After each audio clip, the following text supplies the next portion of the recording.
গঙ্গাধর বন্দ্যোপাধ্যায় প্রয়াণের পর ময়নাতদন্তের রিপোর্ট এই মুহূর্তে সামনে আসছে। আপনাদের সেই নিয়ে আলোচনা করব।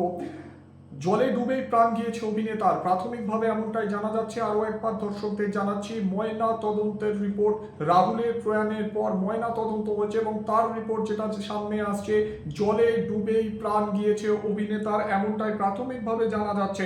পাশাপাশি দীর্ঘ সময় জলের নিচে ছিলেন রাহুল, ময়না তদন্তের রিপোর্টে এটাও উঠে এসেছে। দীর্ঘ সময় ধরে জলের নিচে ছিলেন, তার কারণে ফুসফুস ফুলে দ্বিগুণ হয়ে গিয়েছে অভিনেতা। ফুসফুসের ভিতর অত্যাধিক পরিমাণে বালি ও নোনা জল পাওয়া গিয়েছে। রিপোর্টে উল্লেখ রয়েছে, অল্প সময় জলে ডুবে থাকলে এমনটা হয় না। কম করে 1 ঘন্টারও বেশি জলের তলায় নিখোঁজ ছিলেন অভিনেতা।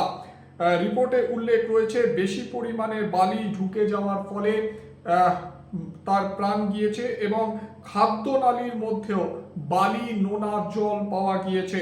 শরীরে কোনো অ্যালকোহল ছিল কিনা বা অ্যালকোহলের উপস্থিতি রয়েছে কিনা সেই নিয়ে এখনো পর্যন্ত ধোঁয়াশা রয়েই গেছে, এখনো পর্যন্ত জানা যায়নি। আপনাদের আরও একবার বলবো, রাহুল বন্দ্যোপাধ্যায় বিশিষ্ট অভিনেতা, অত্যন্ত জনপ্রিয় মুখ, সকলের কাছে অত্যন্ত পরিচিত দক্ষ অভিনেতা, তার প্রয়াণ হয়েছে 29 মার্চ বিকেলে শুটিং চলাকালীন এই দুর্ঘটনাটি ঘটেছে, এমনটাই জানা যাচ্ছে।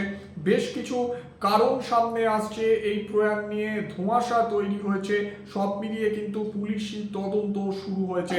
আপনাদের জানিয়ে রাখবো, প্রাথমিক রিপোর্ট সামনে আসছে ময়না তদন্তের পর এবং সেই রিপোর্টে যেটা দেখা যাচ্ছে, জলে ডুবেই তার প্রাণ গিয়েছে, অভিনেতার প্রাণ গিয়েছে, এমনটাই জানা যাচ্ছে। পাশাপাশি ফুসফুস ফুলে দ্বিগুণ হয়ে গিয়েছে, ফুসফুস, শ্বাসনালী এগুলির মধ্যে অত্যন্ত ফুসফুস এবং খাদ্যনালীর মধ্যেও কিন্তু বালি নোনা জল পাওয়া গিয়েছে। শরীরে কোনো অ্যালকোহলের উপস্থিতি ছিল কিনা সেই নিয়েও কিন্তু একটা ধোঁয়াশা তৈরি হয়েছে, এখনো পর্যন্ত জানা যায়নি। অর্থাৎ এই প্রয়াণের পর গোটা বিনোদন দুনিয়া, বাংলা ইন্ডাস্ট্রি কার্যত শোকস্তব্ধ হয়ে গিয়েছে, কারণ বিশিষ্ট অভিনেতা, অত্যন্ত দক্ষ অভিনেতা ছিলেন রাহুল। গোটা ঘটনাকে কেন্দ্র করে কিন্তু তদন্ত শুরু করেছে পুলিশ।